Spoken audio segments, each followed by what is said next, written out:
Oh iya.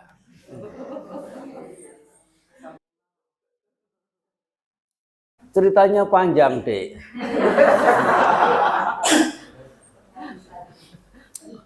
Ini kalau dibahas itu bisa 2 jam. Soalnya dalam satu suta itu yang namanya itu aganya suta itu asal mula kelahiran pertama dari satu alam yang sesungguhnya alam itu alam bebas dari nafsu. Alam yang tidak menyenangi kesenangan indrawi. Namanya alam Brahma.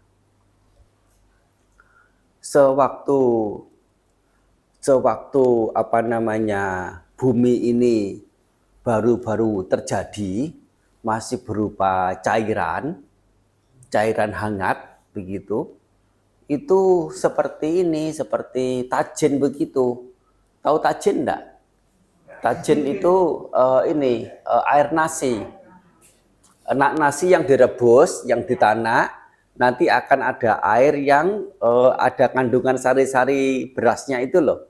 Sari-sari nasinya itu diambil, itu baunya harum. Rasanya juga enak. Nah, itu bumi pada waktu itu seperti itu. Jadi encer masih. Airnya anget-anget. Berupa air anget-anget, kental-kental begitu kayak tajin.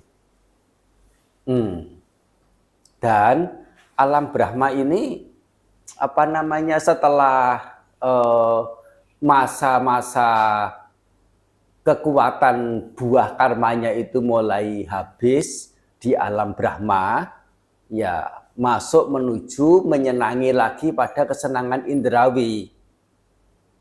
Nah, melihat tajin itu, yaitu cairan yang ada di permukaan bumi ini. Nah,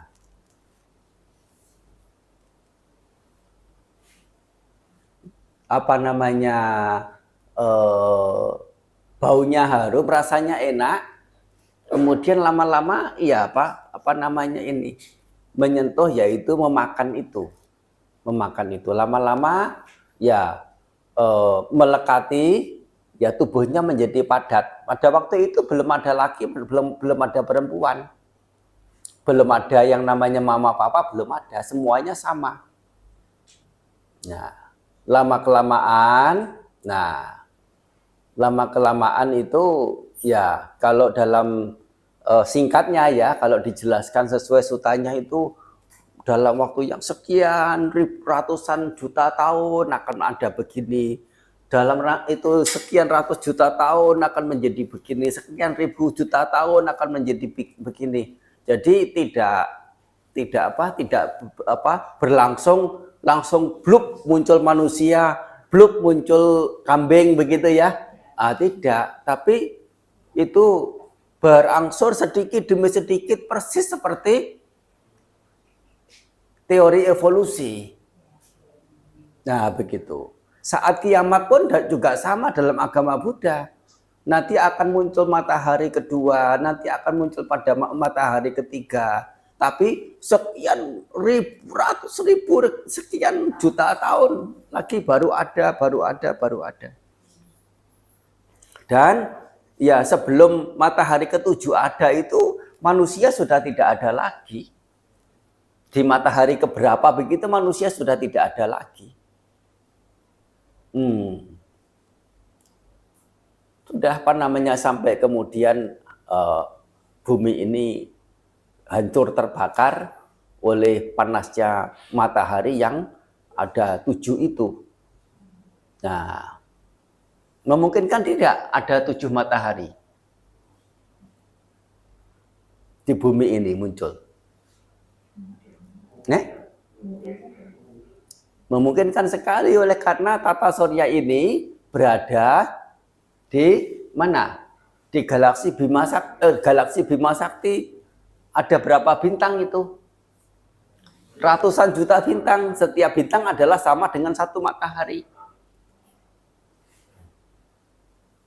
itu berputar terus, itu galaksi itu juga tidak berhenti, dia selalu bergerak. Nah, pergerakan itu membuat di bumi ini bisa tampak matahari yang dari tata surya lain, tapi jaraknya sudah berdekatan, ada sisi panasnya, ya sampai matahari kedua, ketiga, keempat, sampai ketujuh. Atau, nah bisa juga istilah matahari ketujuh itu sebatas sebagai satu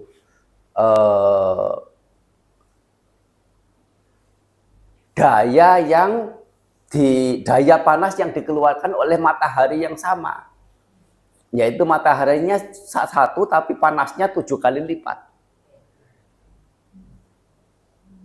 Nah,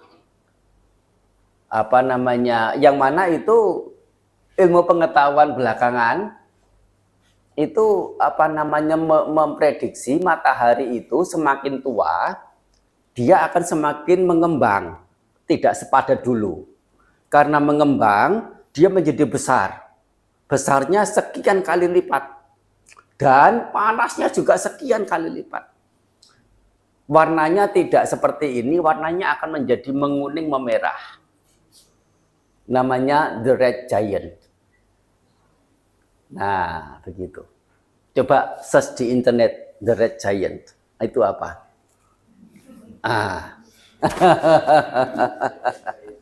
Ya, betul ya? Nah, itu memungkinkan juga, itu hanya saja untuk menyampaikan ke orang awam, ya sulit untuk menjelaskan kok matahari bisa lebih panas 7 kali, bagaimana ceritanya. Jadi untuk mudahnya itu matahari kedua, matahari ketiga, matahari keempat itu memungkinkan seperti itu ya. Nah begitu. Tapi betul-betul ada matahari yang ketujuh, jumlahnya memang 7 juga memungkinkan. Nah, kembali ke pertanyaan tadi itu, ya karena itu semuanya berlangsungnya lama sekali, dari yang namanya mikroba. Itu waktu Brahma turun itu belum berbentuk mikroba sekalipun, masih dalam bentuk semacam virus atau apa begitulah, melayang-layang, bisa hidup kalau ada makanan, sampai kemudian berkoloni dari satu sel dengan sel yang lain bekerja sama, ya lebih kompleks selnya, membentuk jaringan. Ya, kemudian bisa ada mulut, ada anus, yaitu untuk masuk dan untuk keluar. Dan ada semacam ini, semacam sensor. Ya, ada bagian-bagian sel yang ya menyensor ini adalah makanan, ini adalah bahaya, ini adalah apa, sehingga sensor ini yang kemudian kita mengatakannya itu indera.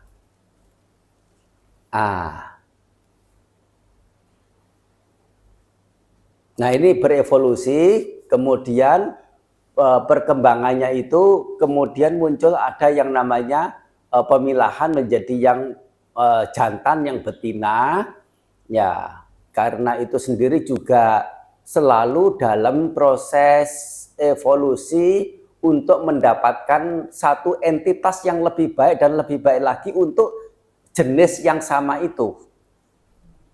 Nah, kalau berbentuk spora atau hanya membelah diri, berkembang biakannya itu, nanti yang membelah itu juga sama dengan induknya. Tapi kalau dengan persilangan itu kemungkinannya untuk bervariasi, variasi ke arah buruk juga bisa, variasi ke arah lebih baik juga bisa. Nah, dan lebih mengarah ke siapa yang lebih baik, itu yang akan bisa survive, ya bertahan. Seperti misalnya rusa mus itu ya. Tahu rusa mus enggak? Ya, di daratan Siberia sana. Rusa mus itu dalam masa berkembang biak, yaitu untuk mendapatkan keturunan, itu ada dua kali peperangan. Para jantan itu akan berkumpul di satu wilayah di mana para betina itu juga ada di sana. Para jantan ini akan tarung satu sama lain. Siapa yang paling menang? Nah, dia kemudian yang punya hak untuk berkembang biak dengan salah satu dari betina yang ada di situ. Betinanya juga sama. Betina juga saling perang antara satu betina dan betina yang lain untuk mendapatkan laki itu. Itu jantan itu.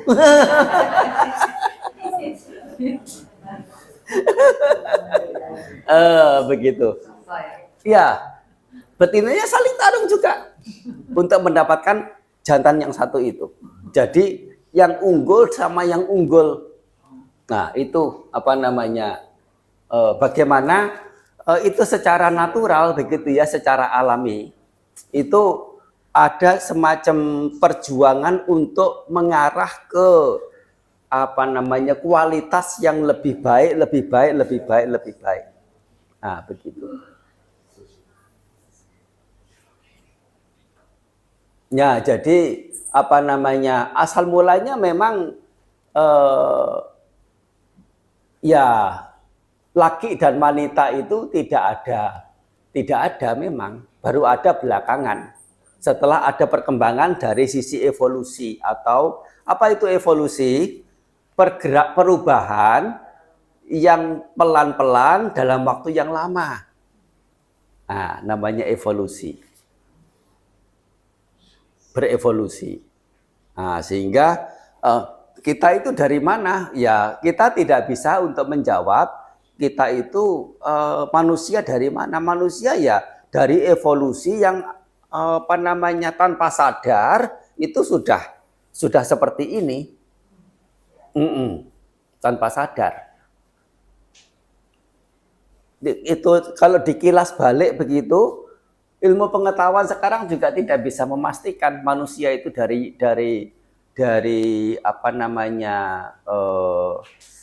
urutannya itu bagaimana, begitulah.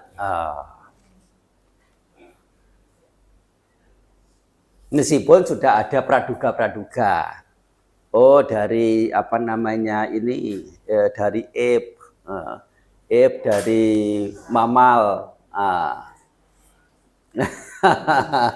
Seperti itu. Jadi berevolusi, panjang ceritanya.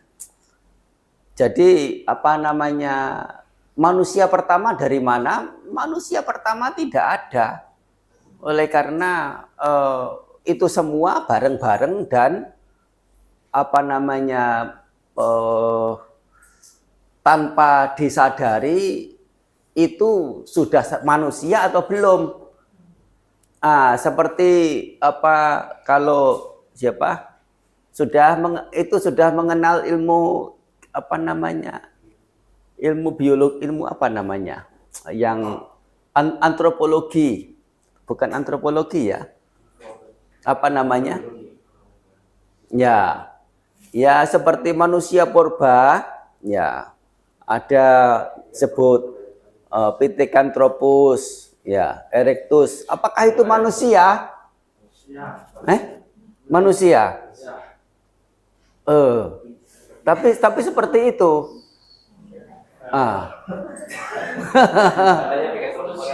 Beda enggak dengan yang sekarang ini? Jauh berbeda kan? Nah, sudah beda. Itu belum namanya belum yang namanya Homo sapien. Sudah? Belum. Iya toh? Katanya yang manusia sekarang ini baru Homo sapien. Berarti Pithecanthropus erectus itu bukan manusia.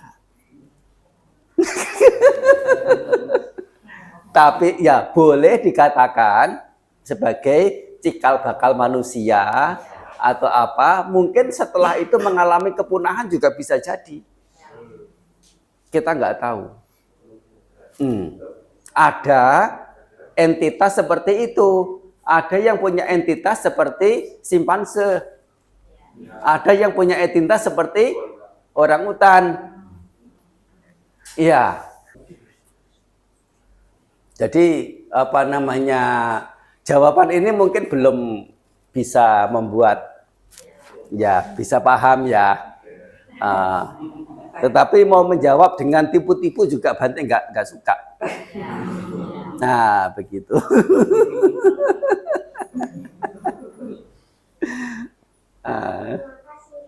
Iya, satu Pak, luar biasa kok. Apa namanya, punya inisiatif dan keberanian untuk bertanya ya.